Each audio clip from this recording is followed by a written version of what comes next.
technology and mass culture. The first one was radio, and it was first used to communicate with using Morse code. And then after that, it became more and more popular during the Great War when troops from both sides, the Allies and the Central Powers, would use to communicate back and forth to the troops. Guglielmo Marconi first discovered the radio that could, with a long distance wireless radio, and then it actually helped it become more and more popular, and it allowed mass communication among all the people, and provided the people a source of entertainment at that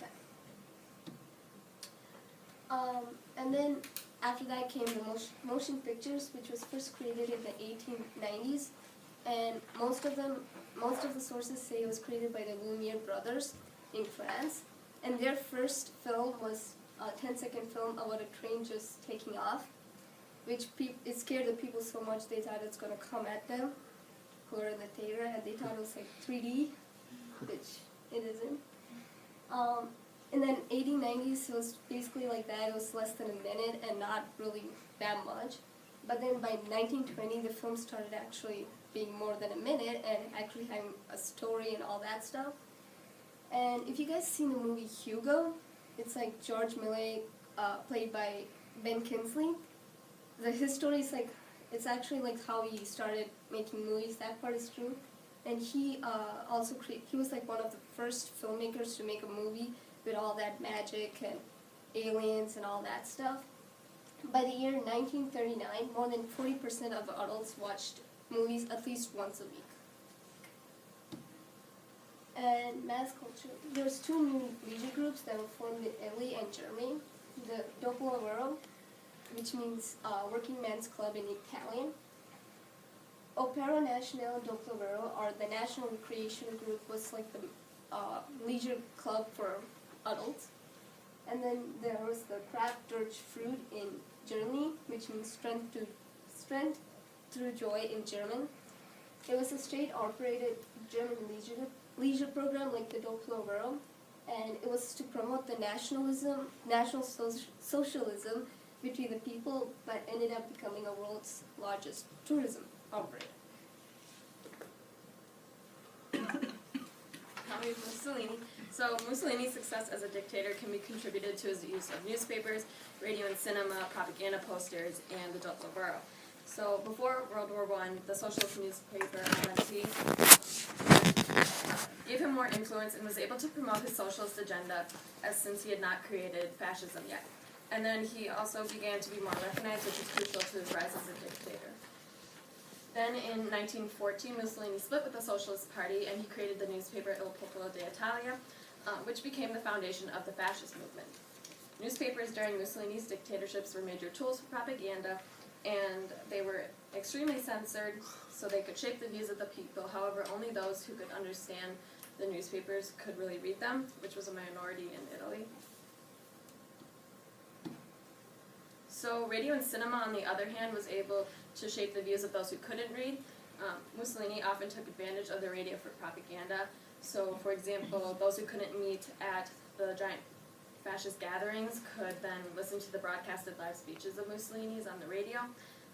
Mussolini's regime also encouraged to develop low-cost radios and to promote group listening. So, group listening became really a ritual in fascist Italy.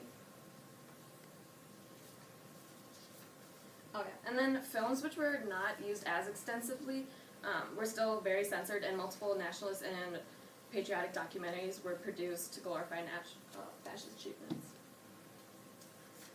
So since a large portion of the Italian masses were illiterate, Mussolini created propaganda posters which could be seen all over Italy, as seen here, and we know that fascism in Italy glorified the Roman past.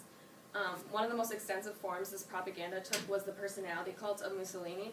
So Mussolini was able to use posters to portray himself as a great and powerful leader. He was also presenting himself as a universal man and could appeal to just about anyone in the fascist regime. So here you can see he took the title Il Duce. Here he's portraying himself as a very powerful military leader.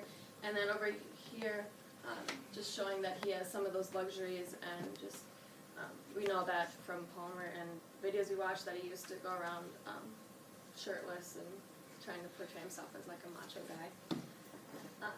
And then here he also tried to play into the fear of communism, just showing that fascism could be much more prosperous.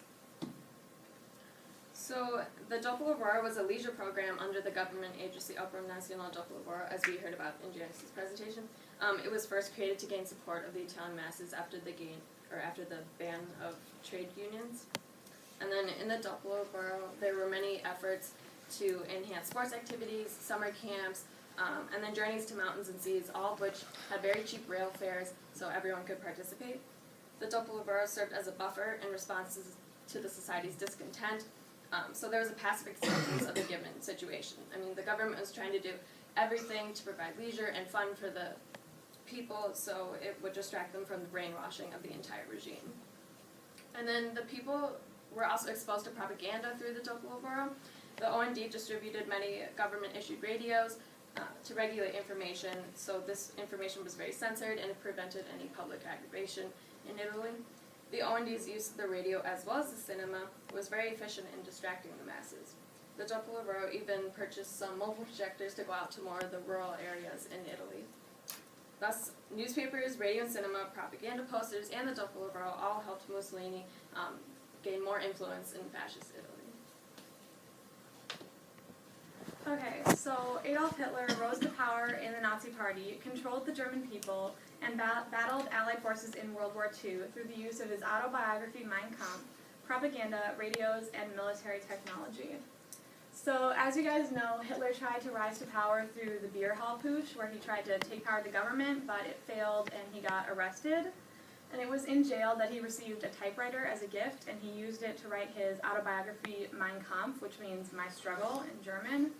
And in it, he cited his ideas about the fact that there were different races that varied in superiority.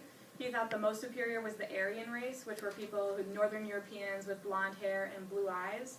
And he thought that the Aryan race was the elite race that should rule over all the others, especially the lower races of Africans, Asians, and especially the Jews. He also cited his ideas about an explicit plan for invading Poland and the Soviet Union. So once he got out of jail, he wanted to start to rise to power democratically, and the Great Depression had really made people lose faith in the German government. They thought that the Nazi Party was a chance to give them a better life, and because of that they got thousands of recruits. And then, as you know, on January 30th, 1933, Hitler was appointed Chancellor of Germany. So once he was in power, he appointed Joseph Goebbels as his propaganda minister, and he was trying to show the idea that Hitler was a great leader and that the Nazi ideals were the best. The cult of the Führer developed, which is a personality cult about Hitler. They were drawn in by his compelling speeches and his charismatic nature. They seemed to think that he was almost a mystical being who had power over the destiny of Germany. He also created the Department of Film in 1933, and one of the films created was The Triumph of Will, which portrayed Hitler as a divine being at the Nuremberg Rally of 1934. And Goebbels also created posters to hang all over Germany to unify Germany under Hitler. It became a saying in Germany, instead of saying hello when you greeted somebody, to say Heil Hitler. And here are some propaganda posters. These ones, they're all just trying to show that Hitler is a great leader. Like, here is he just blessing the children, so he's so nice, and that's when he was trying to run for the Reichstag. So he also used propaganda to try to destroy his opposition.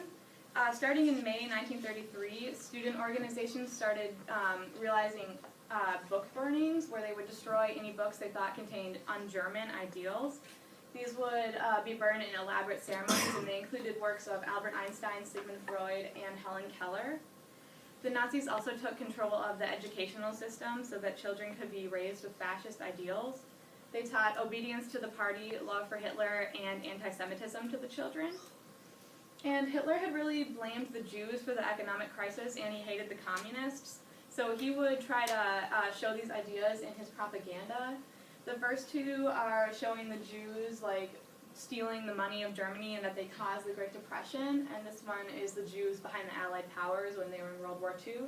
And here he's promoting the invasion of communist Soviet Union. So the propaganda minister, Joseph Goebbels, thought that the best way to get information to the public was through the use of radios, and he wanted to spread the ideas of Nazi pride and Aryan pride. So they produced the People's Receivers, which were cheap radios, and it was a way to make sure everyone could listen to the message. They would broadcast for 24 hours a day in 12 different languages, so everyone could listen. And people became banned from listening to any overseas or Allied forces radio stations. They even put up loudspeakers in public places and work areas so that you could be listening to the radios 24/7, and the Nazi ideals could permeate all aspects of life. Once Germany entered World War II, they started developing new military technologies to help them succeed. At first, tanks were put to use as a propaganda tool because they seemed very powerful to the people, but eventually they were used in the war, and they were pretty effective because the German tanks had more armor and were bigger than the Allied forces tanks. They developed things like the assault rifle and the jet, and also radar technology, which could be used to track British and American bombers. However, most of this technology was used later on in the war, so they couldn't really turn the tide, but it did manage to boost the German economy and get more factories and laborers in work. Thus, Adolf Hitler, through control of the Nazi Party, propaganda, radio, and military technology, managed to succeed in becoming dictator of Germany and engaging in World War II before he was defeated by Allied forces. Okay, so Stalin also had